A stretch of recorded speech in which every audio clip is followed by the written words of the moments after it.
Hello, everybody. Welcome to today's podcast, Video Game Archives, the podcast. Today is October 24th, 2018. Alright, so for you guys on YouTube, welcome. And for you guys on the podcast, welcome as well. Alright, guys, let's get into it today. So, let's start off with the oldest news of the week. So, Mario gets a new theme for Halloween. An axe-style zombie bodysuit with a hat. It looks pretty cool. I'm kind of surprised that Nintendo went for something so I don't know how you say horror themed like this. I mean, Mario having an axe to his head doesn't seem too kid friendly. I like it. I don't think it's anything bad, but I could see where some people may find it not too kid appropriate. But it's Mario. It's a cartoon-ish style character. I don't see anything wrong with it. I like it. I hope they keep doing themed outfits like this. Christmas, Thanksgiving, stuff like that. That'd be cool. You can get it. You can get it now after you finish the main story, according to Nintendo. Yeah, it looks cool. For you guys on YouTube, I'll put a photo right here. Alright, next up. We're going to stick with the Nintendo period today for a little bit. So, Nintendo Switch, everyone knows about Super Smash Bros. Ultimate. Well, there's a couple news for that. So, apparently more leaks have appeared. And, people are trying to speculate more characters, this, that, and the other thing. I think we're so close to launch. Why don't we just wait and find out? I mean, I know people want to know exactly what's going to be in the game, but I like the game to have some surprises. I like to be able to play it and beat the game somewhat, and then new characters start appearing. That's why I haven't looked up any of the leaks or rumors, because I want to be surprised if there's anything new. I want to be able to play it. I want to sit there and be surprised of something new. So, I don't know anything about the leaks. I just saw the headlines, and we'll leave it at that. If you guys are interested in the leaks, it's all over the internet. Check it out, look for it. But I like to be surprised. On top of that, it seems like everybody wants to make GameCube-style controllers for the Switch. Now, I'm okay with that, because hopefully that means one of them will be really good, solid, and will last a long time. The other thing I like about that is hopefully that means that Nintendo will release a decent amount of GameCube updates, remasters, remakes, ports, eShop titles, you name it. Something so that way, I can play some GameCube games on the Switch with the controller would be pretty awesome. I mean, I do have my GameCube. I can play them on my Wii. So if I really want to, I can just play them that way. But it'd be nice to have it on the new console and go towards one thing, play, and it's right there. But a company called PDP is working on 3 GameCube-inspired controllers, red, blue, and yellow.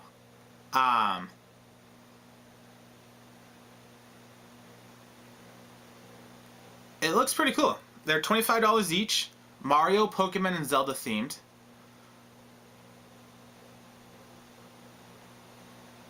And you know what? It looks nice. I'm excited. I already pre-ordered the Hori ones, I believe. And I don't know. It's like I'm not too much into the theme. I want the one that plays the best. And that's the only thing I don't like about pre-ordering sometimes, is especially when there's a bunch of different companies competing, did I make the right choice? And the other thing, I need a new controller to play the NES Classics, because I cannot play on the Joy-Con. I don't know how you guys feel about the Joy-Cons and playing with the classic NES games they have on the online service, but my hands, they don't feel right. The 4 buttons do not act like a D-pad, and it really throws off the flow of the games. So I'm hoping, maybe with the GameCube controller it will play better and The D-pad I know is still kind of small, but at least it's a D-pad, and hopefully the D-pads work on these. Each one comes with a 10-foot USB cable and the option to swap out the traditional C stick with a full-size stick. Ooh, that's nice. I don't know. I don't think Hori can do that, so that might be something that I need to look into, because I want a full-size C stick. Or maybe at the best, if the Hori controller is the best version, look for like an adapter that just pops on and makes it like a full C stick. Alright. Also from Nintendo, they announced a new Labo classroom program, which they're going to be doing for 100 schools for the coming school year. Basically, for 2nd to 4th grade. And they want to try to focus on having kids learn STEM. And 8 to 11 is kind of their guideline. So they're looking to release some new Labo toys to teach kids how to use Labo to create things. You know what? Why not? If I was in class still and I was 8, 11, 10, 9, you name it, and you wanted to teach me science with something I know like Nintendo and cardboard, I'd be thrilled to learn. Better than a book, even if you're learning kind of the same way. It just feels like it's new and it's fun.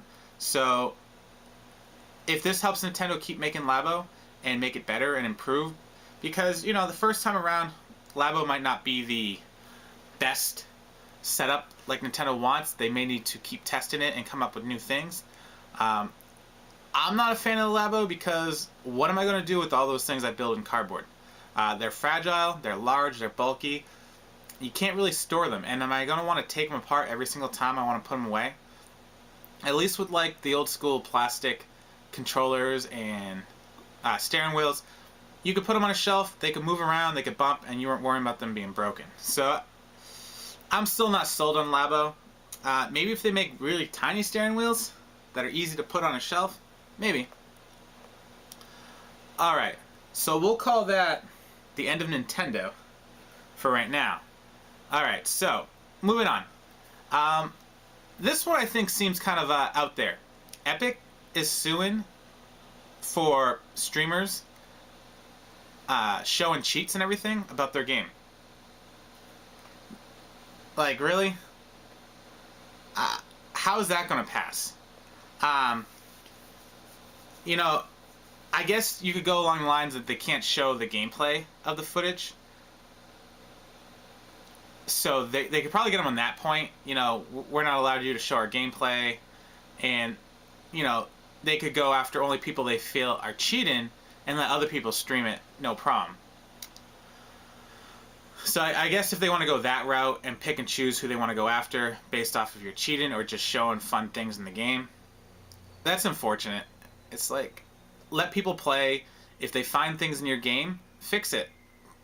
Let them be like the beta testers for you. Be like, oh, there's an error right here. They're cheating on it. Okay, now we can fix it. And you didn't have to do any effort looking for it yourself. They're making plenty of money off the game, so it's kind of like... I think it just gives them bad PR. I mean, any exposure is going to be good exposure. Yeah, you don't want people running, cheating all over your game, but you know what? Let them find the cheats. You look at their videos, and then you know what to fix. So it saves you time right there versus you hunting for all these errors. I don't know. I think Epic should just go that route and not give themselves bad PR. Don't even talk about it. Just watch the video, fix the error, and there you go. Then the cheaters have to spend their time looking for a new cheat. Alright, so Xbox One has added 2 more games to their backwards compatibility. The original Lego Star Wars, well, not the original trilogy, Lego Star Wars 2, and Tropical 4. I've never played Tropical 4, so I have no idea what that game is. So I might have to check that out. I don't think I own it. I do own Lego Star Wars 2. Do I really need to be playing that on my Xbox One X? Yeah, maybe. I don't know. I think they should have made a list of games that were some of the top ones people would want to play, and maybe go for those games first. I feel like Lego Star Wars is kind of on the downward level of important games. I think, Shenmue 2 should be on that list if it's not already. I doubt it is. Or, you know, all the Tomb Raider games. I know those aren't big games, but I feel like those are at least above a level of Star Wars 2 game. I'm sure Xbox One isn't really hurting on Lego games. So, yeah. So the games are backwards compatible now. And they've also added 4 more Xbox One enhanced games. So, they run at high resolution. They look a little nicer. Now, these are cool. This is the games they should be working on. Portal 1, still alive. Awesome. I did just play that game about 6 months ago, but I may have to try it out on the Xbox One X to see how it looks. Half-Life 2, the orange box. I think that's awesome. I do want to play Half-Life 2, and I kind of hope they do Half-Life... Well, they don't have Half-Life 1 for the system. Alright, so Half-Life 2. So, I do want to play that one. I'm glad they did that. Left 4 Dead 1 and 2. That's awesome. I haven't played Left 4 Dead in a long time. I don't see them coming out with Left 4 Dead 3 anytime soon. So, you know what? I'll take that. That's kind of like an update game right there. It's been so long since I played it, it'd feel like a new game.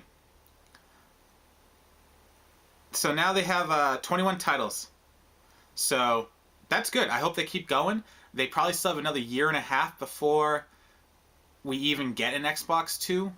Probably even longer. We probably have at least 2 years until we have an Xbox One. So I mean, at this rate, if they can get like up to 100 titles for the Xbox One X enhanced, and those are all compatible to the Xbox 2, that'd be a great start right there. All right. Let's move on to game releases for this week. I know there's a big one everyone's probably really excited for. And then, a couple small ones that no one really cares about at this point. But let's talk about them. So, should we go with the big one first? Alright. So the big one coming out this week. Just Dance 2019. For the PS4, Xbox One, and the Switch. I know you guys have that pre-ordered. And you're excited to play another Just Dance. I'm surprised it's not coming out for the Wii U, to be honest. It probably is. Probably need to look into that. And then the other big game, My Heroes 1 Justice for the PS4 and Switch. That comes out tomorrow. If you guys haven't watched My Hero Academia, if you like anime, you should go watch it. And if you like Superman characters, superpowers, anime, combine the two, put them in like a school setting, and you got a great show. Alright, and the last but not least, coming out this week, a sequel to Red Dead Redemption. I think that was a good game. I've never played it myself. The new one looks good. I really want to play it, and I really want to play the first one first so that I can work my way up to it. I know this one's supposed to be a prequel, but in gameplay style, I kind of want to play the first one first and work my way up. Or back, however you want to look at that. Those are the big games coming out this week. Really, the big one's probably going to be my Red Dead Redemption 2.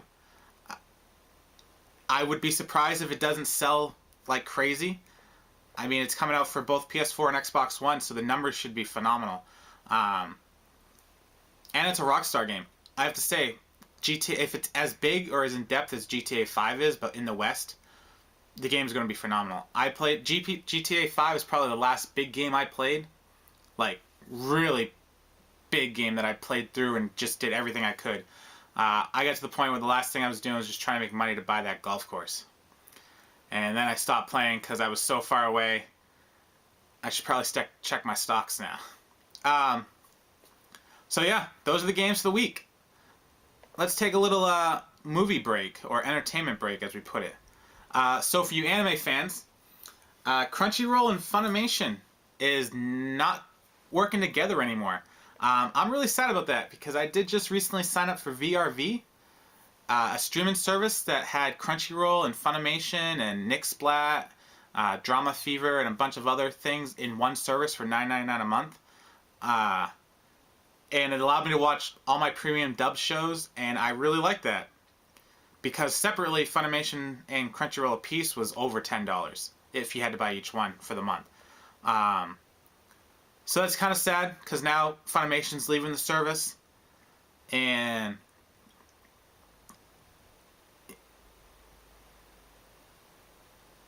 yeah, I'm not happy about that. That's kind of sad news, because now I'm gonna have to get the different services when I want them, and that's kind of a bummer, because it had everything in one place. So it was like I could go to this one place for a lot of my animes, my cartoons, and that's unfortunately. They've only been at it for 2 years, and I guess that's what happens when Funimation's bought by a new company. Well, yeah, so for you anime fans, that's sad news. Hopefully VRV turns into something good with whatever they end up doing, but I feel like I'm going to have to unsubscribe now. Alright, another surprise, Netflix. They're renewing Disenchant for a season 2. I don't know. They're going to renew it for 20 more episodes.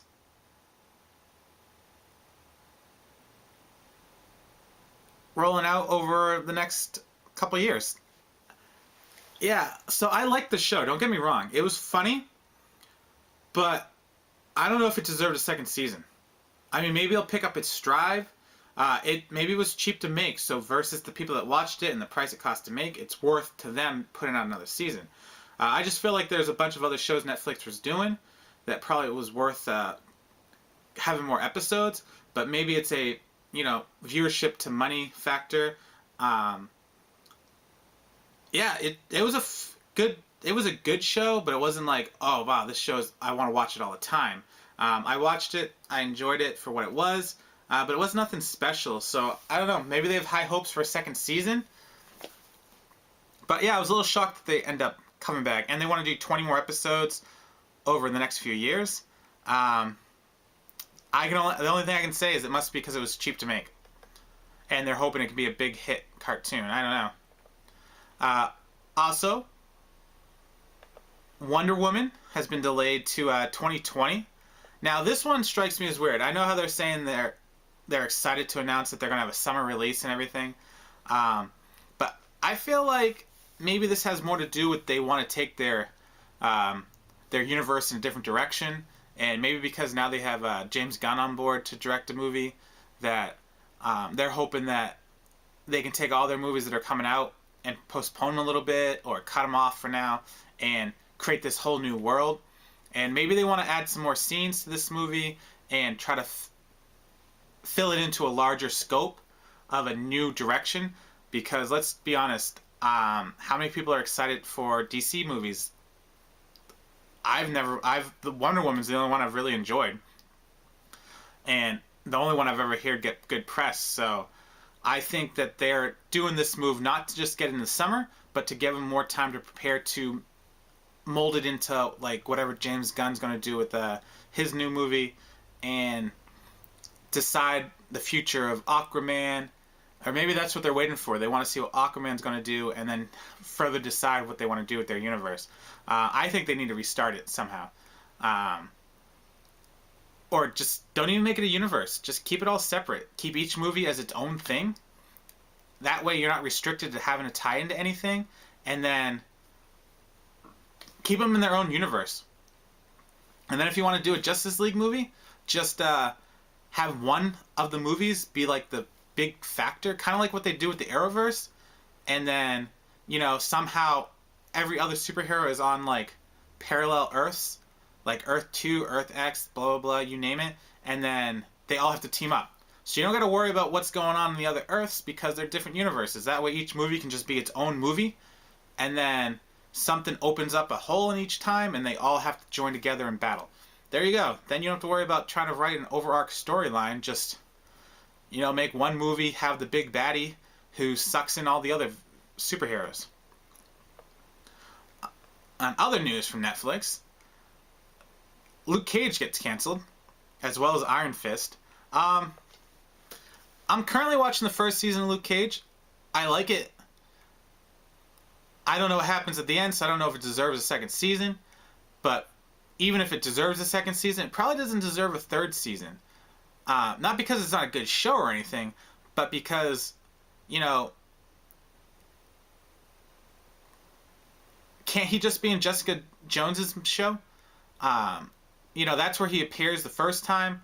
I haven't watched the newest season, so I don't know if he's still friends with her or whatever, but I feel like at some point his backstory doesn't need to be told much more.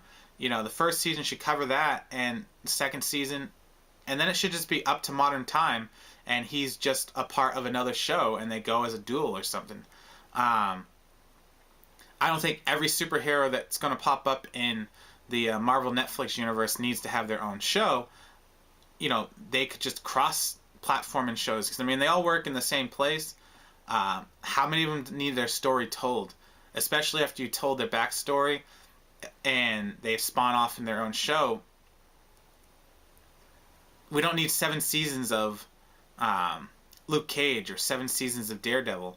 Maybe just a couple seasons, a new character, then that character pops in every once in a while. Because I can say with Arrow, it's gone too far, too long at this point. Did Luke Cage get that chance to go too far? No, but that's probably a good thing, because then you can remember the show as being good, not drown out. So yeah. Alright, so that's the movie break.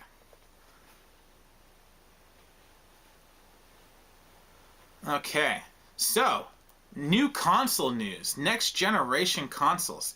A company called Intellivision, the Amico console, revealed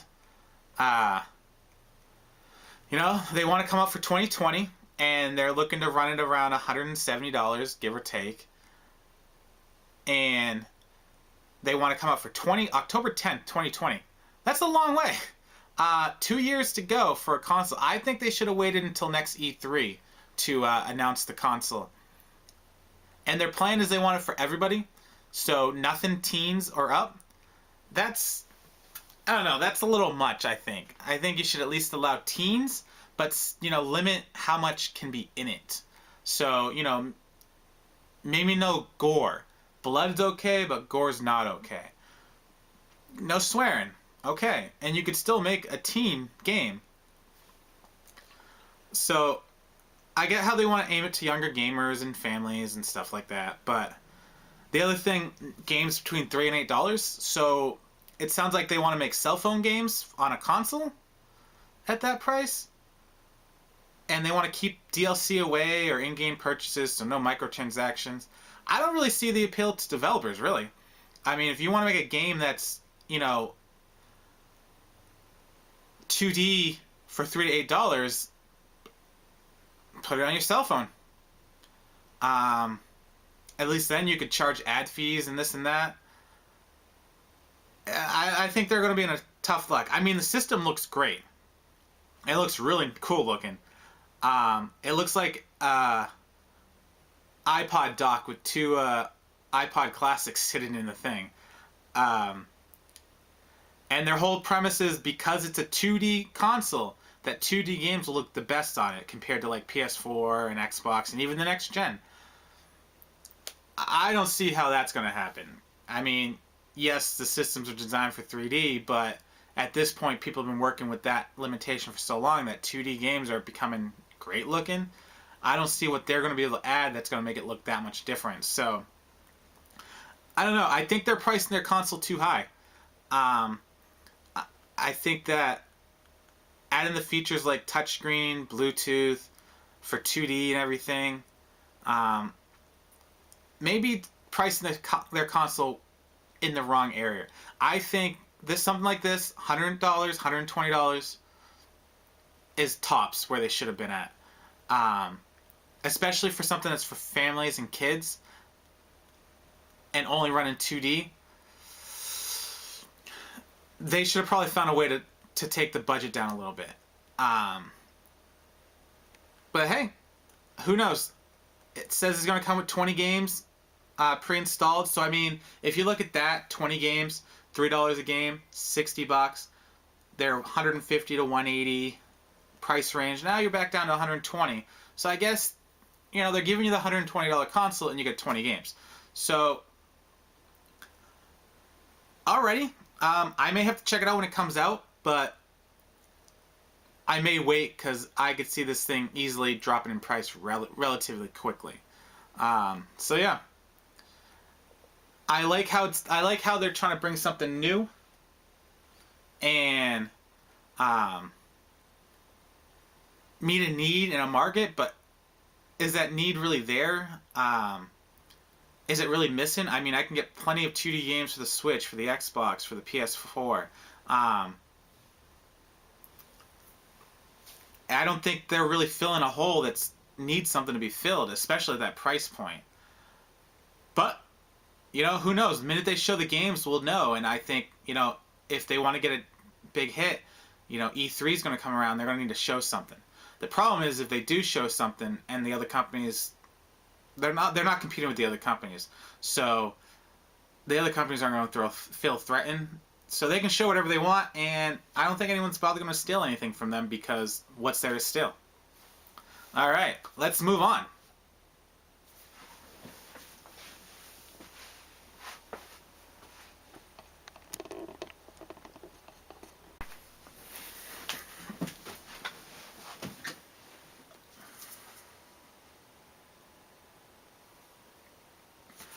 All right, so games as a service is a big thing. Activision and EA have, they've been doing those microtransactions and, everything else to try to balloon their sales. And I get it. You want to make money. That's what they're there for. Well, apparently it's working. Both Activision and EA has added billions of dollars increase over the past, 6 to 8 years.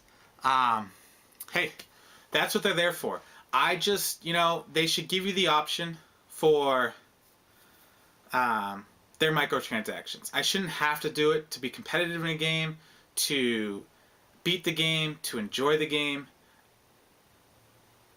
I should have the option to buy the game at full price, and by playing the game for a decent amount of time, I unlock the stuff I need.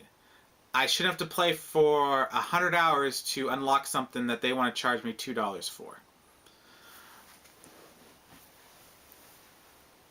Yeah, I get it. They want to do it. They want to make money.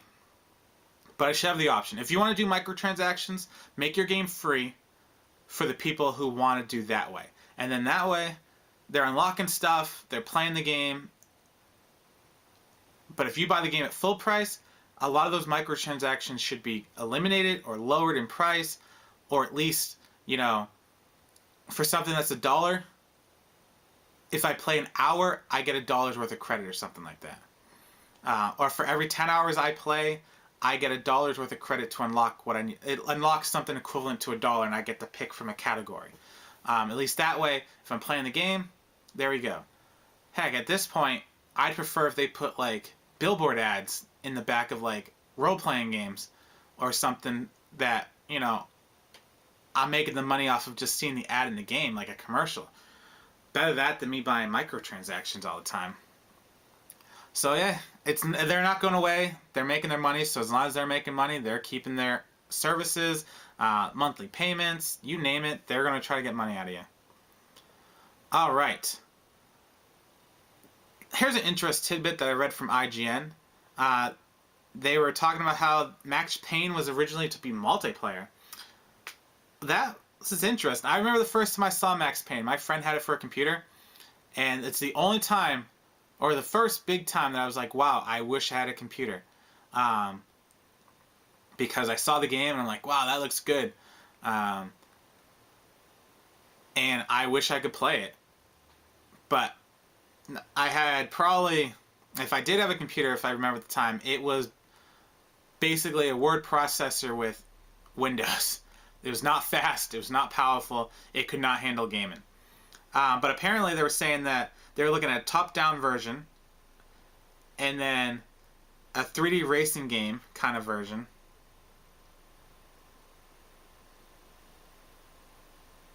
And a real-time strategy game. Well, I'm glad they went the other way.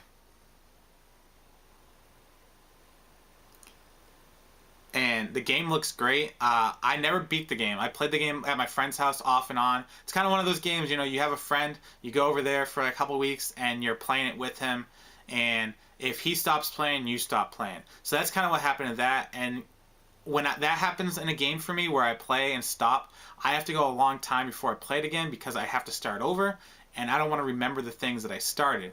And then you get to a point where if you forget to come back to it, it's so long ago that you have all these new games to play. And that's kind of what happened to Max Payne. I think maybe I should do a Max Payne and play it again because I have it for the Xbox, I think, now.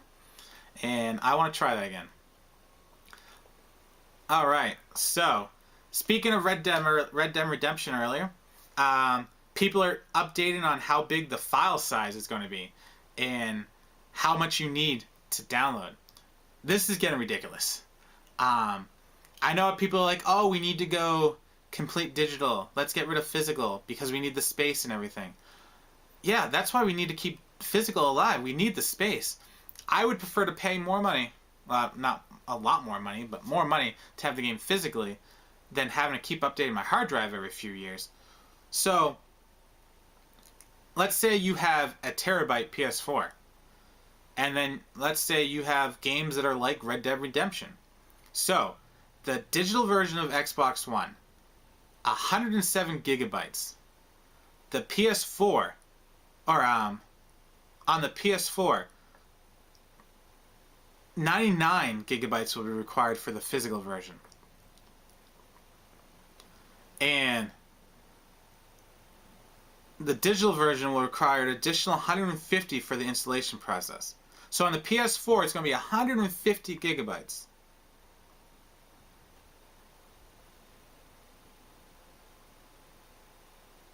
That is ridiculous. Apparently, they're also saying that it's more like 88 gigabytes, but that is ridiculous. So,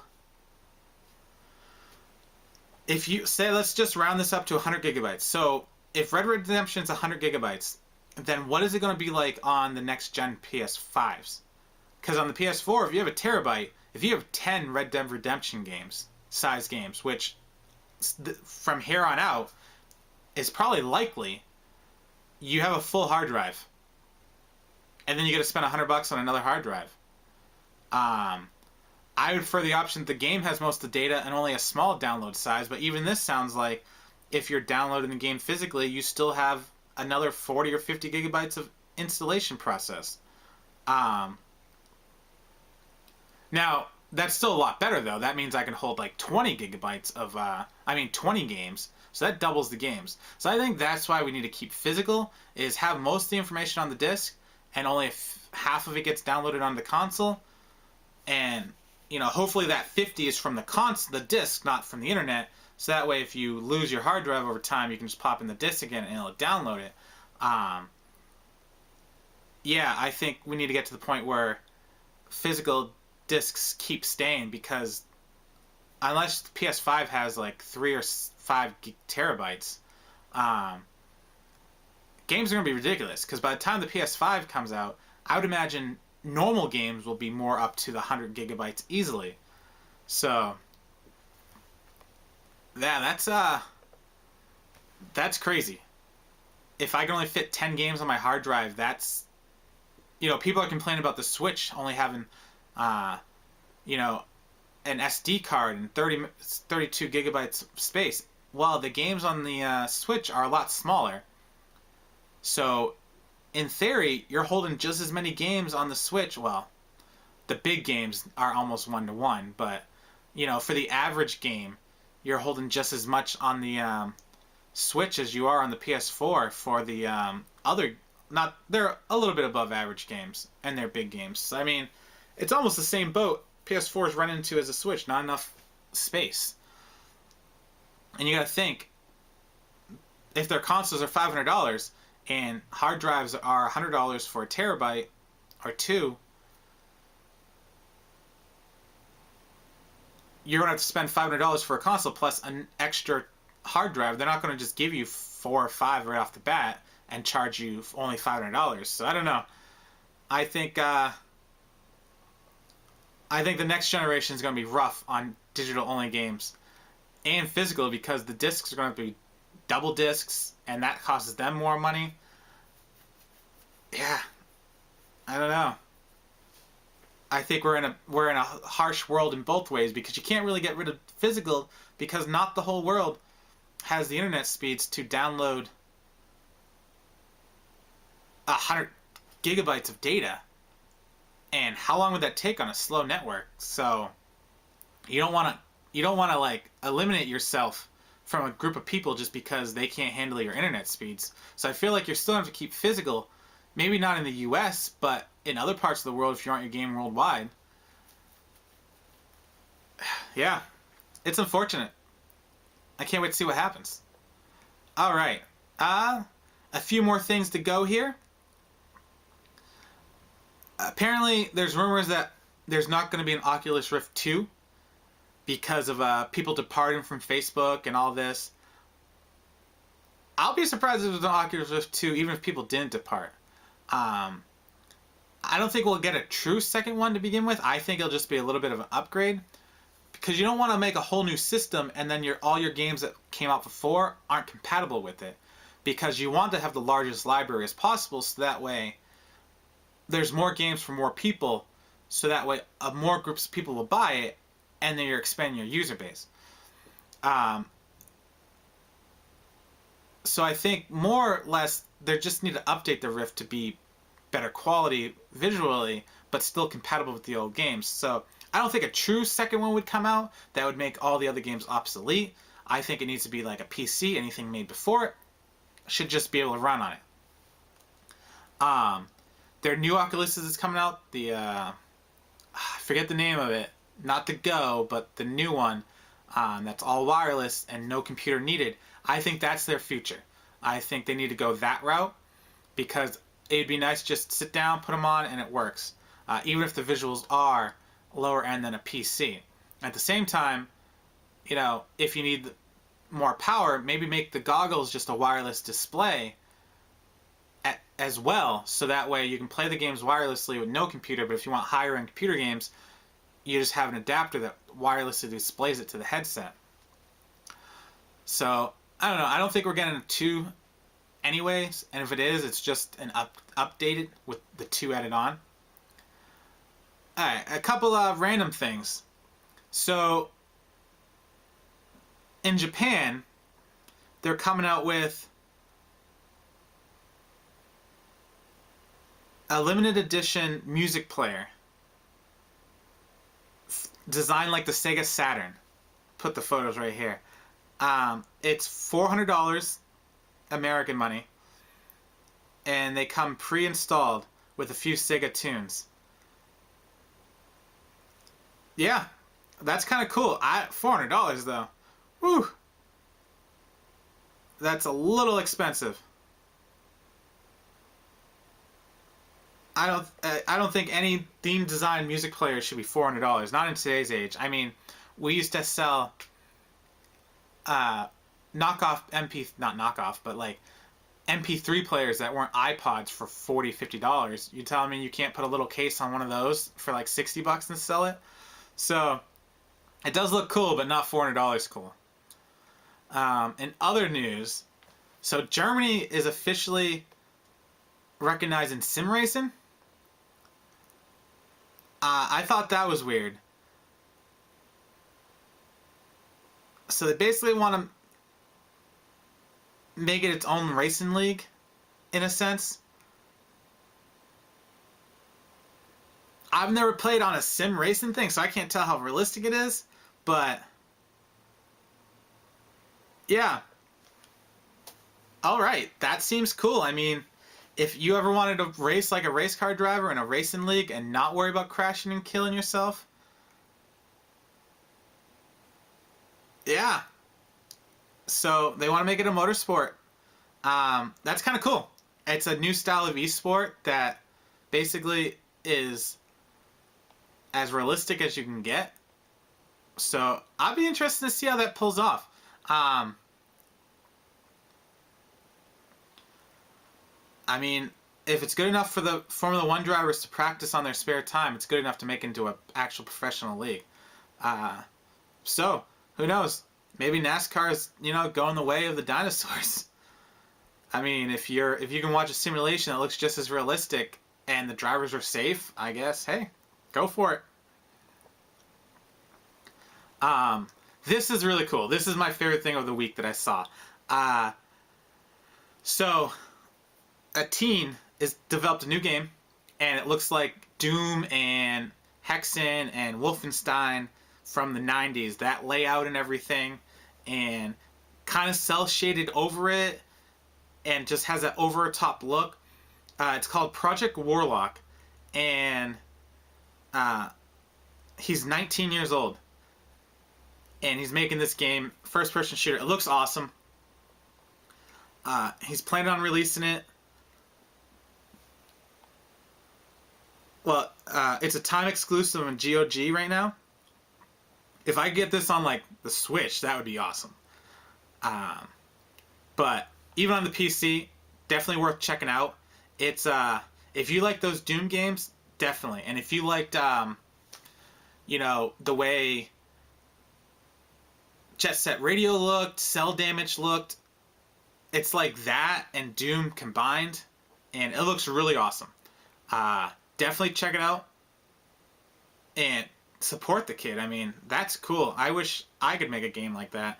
I like those shooting games because they're kind of simple, but I don't know, they're fun like that. It gives you a real good sense of being there. That'd be cool if they could put on VR, like put them on the PS VR, and then you're just looking around as you're shooting. Those are the type of shooting games we need. Alright. Another little thing, Shadow of Tomb Raider. People are giving it bad reviews because it's gone on sale. Okay, so games can't go on sale? What, I don't know where anyone's ever lived, but when it comes to PC games, usually within a month of release, they're already discounted. So this is no surprise to me. I don't even play PC games, and I know the trick to PC gaming is you don't buy the game when it first comes out. You wait a month and it's on sale. That's the great thing about PC games. They go on sale instantly. So you shouldn't be giving bad reviews. I look at it this way. If you bought the game when it came out, you really wanted to play the game, and you couldn't wait anymore. If you told half of any big fans of a game, hey, do you want to get the game a month early? You just pay an extra $20 and you'll get the game a month early. I'm sure a lot of big fans would be like, I am totally in for that. So you shouldn't be giving it bad reviews, in my mind. PC games go on sale like crazy. So if you're angry that a game went on sale, you probably should have waited. And if you're a PC gamer, you've been playing PC games for years, you should know the pricing generators by now. I don't think you should be blaming anybody or giving bad reviews of the game for that reason. But hey, that's up to you, I guess. But you should know what you're buying before you buy it, knowing that a PC game is going to go on sale. I remember when I got when Portal 2 came out, I didn't buy it when it first launched, and then within a month it dropped almost half price, and then I bought it. And that's when I realized that, oh yeah, PC games go on sale within a month or so easily. Now this one isn't so much gaming news, but I kind of wish this would happen with repros and stuff like that when people try to sell them as not repros.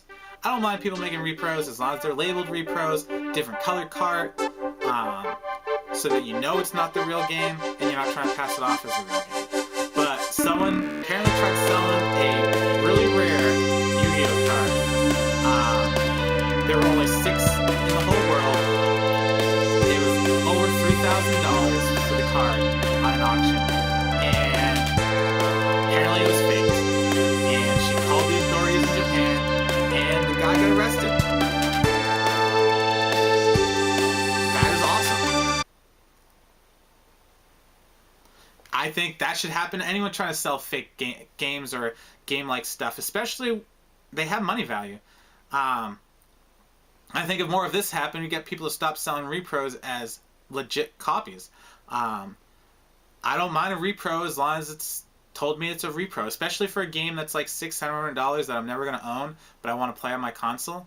You know, if you can make me a repro that plays like the original, I'm down for that. just because I'm never going to own it. So, like, that's okay. But when you're trying to sell it to me as a repro, as a real edition, that's a problem. And I hope this happens more often and starts getting the attention of eBay and stuff like that. All right, we are almost done, guys. One more thing.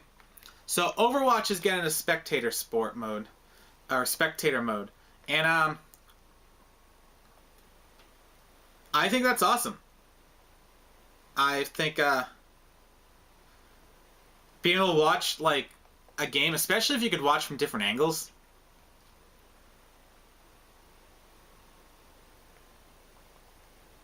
Right now, it's only on the PC and it's going to be in beta, so it's not like a full-out release or anything. But I think it's a step in the direction that a cool spectator mode, viewer mode, whatever, so you could watch like you're watching like a football game or something, would be kind of cool. And I think that would add to esports, anyways.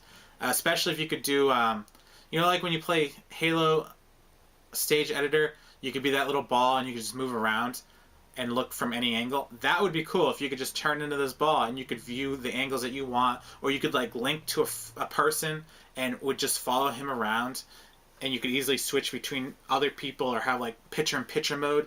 That would be nice,